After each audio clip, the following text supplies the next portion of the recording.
with Bryan Hayes now. And Bryan, Anthony Stolarz is eligible to sign a contract extension. How much do you think he's worth to the Maple Leafs? I think he's worth a lot to the Maple Leafs, and I think it's in their best interest to get this done. I think if you're the Maple Leafs, you're looking at a bold number, and I think Stolarz would likely be approaching it the same way. This is his big opportunity at a payday, maybe a little bit of term. If I'm the Leafs, I'm saying I'm willing to give you $15 million. So let's work that out. Is that a 3-year extension, $5 million per? Is it 4 years where the cap comes down? That might make sense for the Maple Leafs, knowing that Joseph Woll is on term for a few more years at a decent cap hit. But Stolarz proved last year, when healthy, it's a big part of the conversation, when healthy, he was phenomenal for the Leafs last year. The year before in Florida, he was exceptional. The last 2 years, when healthy, he's been a top 5 or 7 goalie in the league. Now, again, he is not your conventional number one.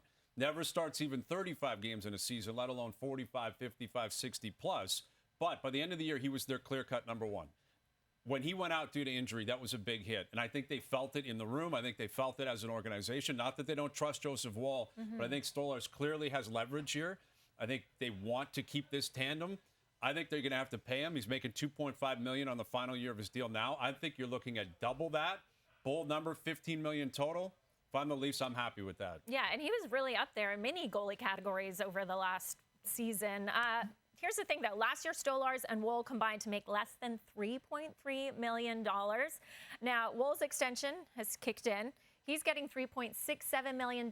You add about 5-ish plus, as you're saying, for Stolarz. Suddenly, the Leafs goalies could be making almost 3 times as much as they did last year. Is this tandem good enough to justify that cost? I think they are. They were last year, for sure. The way that they played, both of them combined, they absolutely were probably the best bang for buck tandem in hockey. I don't even think that's disputable. And I think even if you get up to $8 or $9 million per, again, when healthy, they're both really good. Joseph Woll is a good goaltender. He's not a true conventional number one. Neither is Stolarz. Again, you're going to start paying him once he turns 32. This is into his mid-30s here. He is who he is in terms of the amount of games he's going to start for you. But he's a really good goalie. Again, he's proven that. He's got size. So I think you can justify $8, $9 million per for a tandem, considering you get a lot of guys in this league like Shesterkin making $11 million plus, right? You get a guys within the division like Swayman or like Olmark who are making $8 million plus. If that's your ballpark for 2 guys and you trust both and you like both and you don't have to commit long term, I think that's a win for the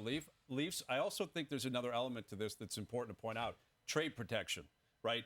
I think the Leafs need flexibility on that, where if you have to move off one of them, you afford yourself that. So Stolarz is not going to get a full no trade or a full no movement. He may have a limited no trade in there, and he might be justified in asking that because of how he played last year and because he's an unrestricted free agent. But the Leafs are going to have some cards on the table that they can play if need be into the future.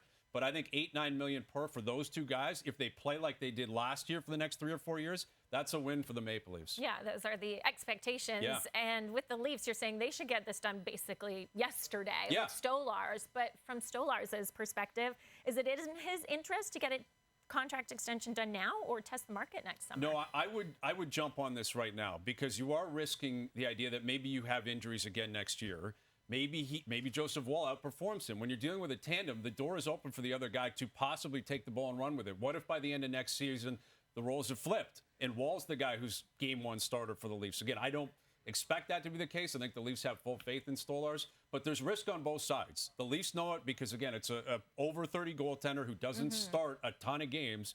And I think Stolarz knows it because he hasn't had that big payday. He's coming off a great year with the Leafs, a great year the year before with Florida. Don't risk it by possibly having a drop down this season. If I'm both parties, I'm saying let's work this out for Stolarz. Make your money now. Lock it in. Get it. For the Leafs, get it in. Get as low of a cap hit as you can. Kumbaya. Both parties are happy. Hakuna Matata, yeah. For what it's worth, on FanDuel, 10 goalies have better odds to win the Vezina than Stolarz, and 20 have better odds than Woll.